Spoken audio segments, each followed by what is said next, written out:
భవిష్యత్తులో జరగబోయే ఎన్నికలు కూడా ప్రతి వార్డు, పంచాయతీ వార్డు నెంబర్ నుంచి, మున్సిపల్ చైర్పర్సన్ నుంచి రేపు జిల్లా పరిషత్ చైర్పర్సన్ కూడా ఎన్డీఏ కూటమి గెలిపించడానికి ప్రజానీకం సిద్ధంగా ఉన్నారు. ఈ ప్రజానీకాన్ని తప్పుదోవ పట్టించి ఒక రకమైన బాధాకరం ఏంటంటే, కష్టపడి ఒక విజనరీ లీడర్ ఉంటే, ఒక అనుభవమైన ముఖ్యమంత్రి ఉంటే, భారతదేశంలో ఒక శక్తివంతమైన ముఖ్యమంత్రి ఉంటే, అలాంటి ముఖ్యమంత్రి మీద ఈ రోజు లేనిపోని ఆరోపణలు చేసి విధ్వంసం చేసే విధంగా మాట్లాడే విధానం చూస్తే బాధేస్తుంది. తెలుగువాడుగా చాలా మంది బాధపడుతున్నారు. మేము గ్రౌండ్ లో తిరుగుతున్నాం, చాలా మంది ఆఫీసులతో కలుస్తున్నాం. ఇలాంటి ప్రతిపక్ష నాయకుడు, ఇలాంటి ప్రతిపక్ష పార్టీ నాయకుడిని దేశంలో ఎక్కడా చూడదని వారు చెప్తుంటే బాధ కలుగుతుంది. ఈ రోజు రాష్ట్రానికి కావలసిన పెట్టుబడులు తీసుకురావడానికి వారు సిద్ధంగా ఉన్నారు. ఈ రోజు వారు రాత్రి పగలు కష్టపడే తీరును చూస్తే, నవయువకుల్లాగా పనిచేస్తున్న తీరును చూస్తే ప్రజానీకం కూడా హర్షిస్తున్నారు, గౌరవిస్తున్నారు.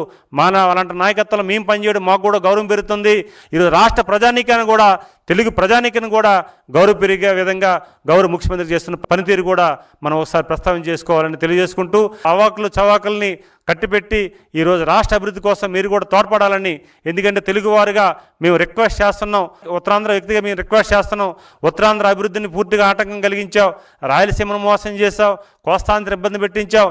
ఇప్పటికైనా సరే జ్ఞానోదయం కలిగించి చేయవలసిన అవసరం ఉందని ఈ మీడియా ద్వారా రాష్ట్ర ప్రజానీకం తరపున, తెలుగు ప్రజానీకం తరపున మేము అందరికి కూడా కోరుతున్నాం.